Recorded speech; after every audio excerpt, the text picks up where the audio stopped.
Сәлем. Егер де сіздер менің арнама алғашқы келіп тұрсаңыздар, менің есімім Шолпан болады. Мен өз шығарылымдарымда өзімнің тоқыма өнер жайында азды көпті білген нәрселеріммен бөлісемін.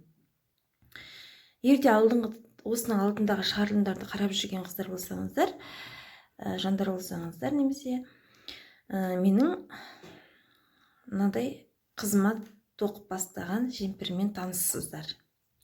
Егер де таныс болмасаңыздар, алдыңғы шығарылымдарды көруге ұсынамын.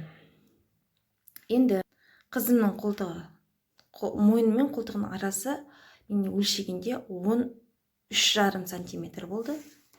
Кішкене босырақ болғанда да. Бірақ мен 15 сантиметр етіп алуға тырыстым. Мінекей қыздар, 15 сантиметр тоқыдым. Содан соң мен мына жағын жеңін шығардым. Мына жақтан қазір мен қалай жеңін шығарғанымды көрсетейін. Мінекей тоқып шықтық. Мінекей жеңді менімен бірге тоқып жатқан қыздар болсаңыздар өте түсінесіздер. Жеңнің тұсына келген кезде мен қарадым. Менде мына регландық линия бар ғой, регландық сызықты. Соны біздер әдетте қараймыз. Жеңіміз қысқа, жеңіміздің жібі аздау болса, түгел жеңге жібереміз. Немесе кеудеміздің жібі аздау болса, кеуденің тұсыныкінде, кеуде тұсы ғой, кеудеге жібереміз. Немесе бірде-бір етеміз. Мен осы жолы түгелме жеңге жіберіппін. Енді жеңді бөлек шығарып алу үшін кеуде тұсынан не жасаймыз? Қолымызға тебен ине дейді. Үлкен ине аламыз.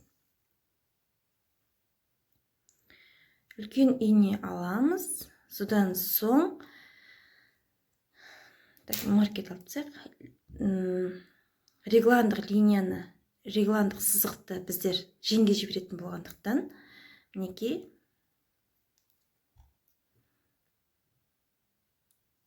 түгелмен мына жіпке өткізіп аламыз. 2, 3, 4, 5, 6, 7, 8, 9, 10, 11, 12, 13, 14, 42. Мінекей мына жақ тұсынан да регландық сызықты жеңге жібереміз. 42-ді, 43, 44.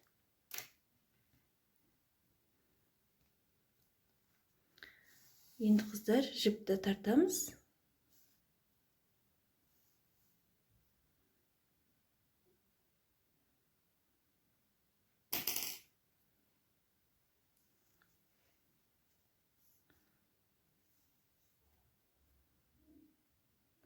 Өте қатты қыспаңыздар, себебі өлшеп кигізген уақытта мына біздерде кедергі жасамау керек та. Содан соң мына жіпті байлап аламыз. Бостау етіп байлаймыз. Осылай. Содан соң артық жіпті кесіп тастаймыз. Мінекей. Енді өте мұқият болайық. Жеңді бөліп тастадық. Мінекей жеңіміз. Енді кеуде тұсын тоқи береміз. Бұл үшін не істейміз? Азиаттық өсім дейді бұны. Мінекей. Мен қолтығының тұсынан 5 жіп қосамын. Қалай қосамыз? Ол үшін тұрған жібімізді көтереміз. Мінекей. Жай ғана іліп аламыз. Мінекей. Қатты тартамыз содан соң. 1, 2, 3, 4, 5, 5 жіп жеткілікті деп ойлаймын. Содан соң кеуде тұсымызды тоқи береміз. Ары қарай жалғастырып тоқи береміз. Кеттік біреу.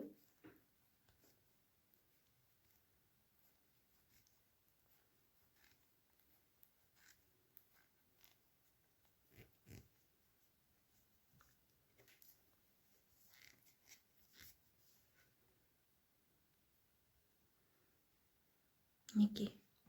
Ары қарай оң тоқи береміз. Мен мынаны жаңа сіздерге көрсету үшін бөліп әдейі тоқыдым. Оның алдында мен мына жақ бөлігін бөліп тастаған болатынмын. Қазір мына жерге келемін де, сол уақытта сіздермен қайттан кездесеміз.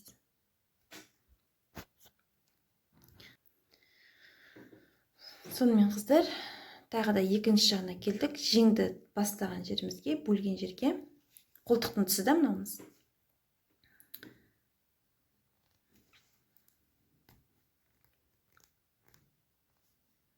Тартып аламыз.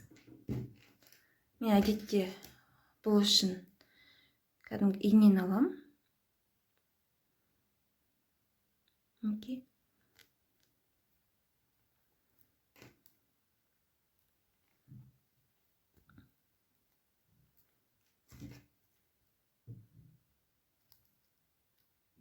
Бағанағы бірінші жағы кішкене бостау алғанмын. Сол себепті оңайлау болды.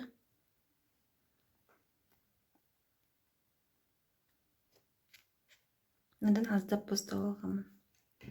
Мында өте қатты етіп алдым. Негізінде өте қатты етіп алған дұрыс.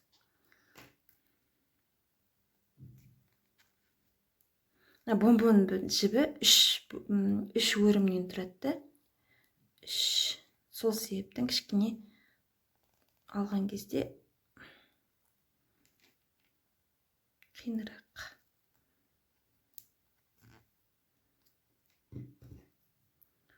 3. 4-ші жібіміз.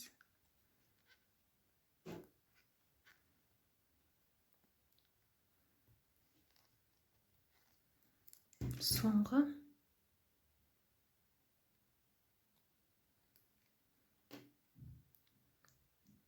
Бесінші алдыңғы жағынан аламыз деп айттым ғой да сіздерге. Ары қарай жалғастырып тоқи береміз. Сонымен қыздар, мінекей біздерде жең мен кеуде тұсын бөліп тоқу үстіндеміз. Енді мен мына кеуде тұсын түгелімен оң әдіспен тоқимын деп отырмын. Мен үшін осы тоқымадағы жеңдегі өрнек жеткілікті деп ойлаймын. Бірде-бір күріш әдісі мінекей сіздерге көріну үшін мінекей 40 сантиметрлік сымнан 80 сантиметрлік сымға әдейі ауыстырдым. Мінекей дұрыстап көріну үшін сіздерге. Міне мынау кеуде тұсы, мынау жеңіміз. Мінекей 1 сантиметрдей тоқыдым. Ары қарай тоқи беремін. Мүмкін алдына күріш кешіріңіздер, мүмкін алдына инемен кестелер тоқуы мүмкін.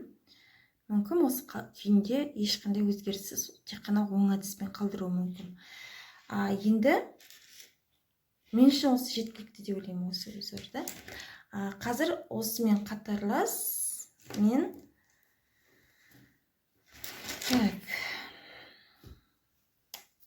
7 жастағы қызыма,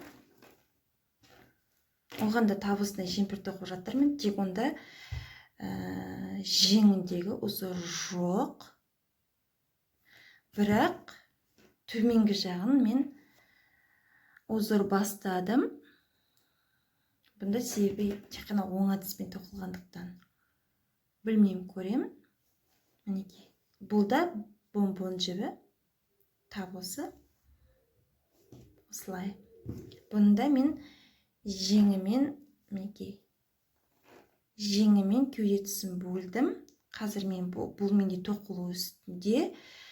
Бұл да тоқыма процессім. Қазір бұнда мен шамамен 1 сантиметрдей тоқып қойдым, төменгі жағын. Осылай. Бұнда да мінекей екі жақ жеңі бөлінген.